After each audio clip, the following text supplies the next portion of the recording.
when was the last time you actually went out into the nature and experienced all the sounds or all the plants around you?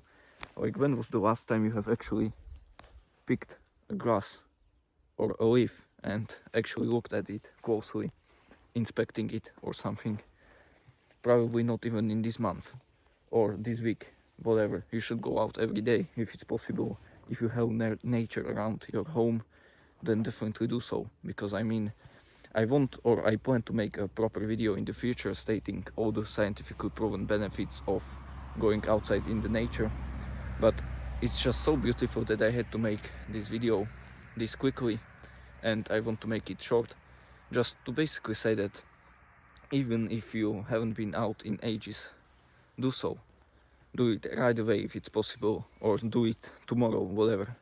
Just do it as soon as possible, because it's really beautiful and you will miss on a lot if you won't go out. Because the time we have been given on this earth is very short, so why not use it as best as we can and actually experience and enjoy the nature which is around us. Like, it's so beautiful, man.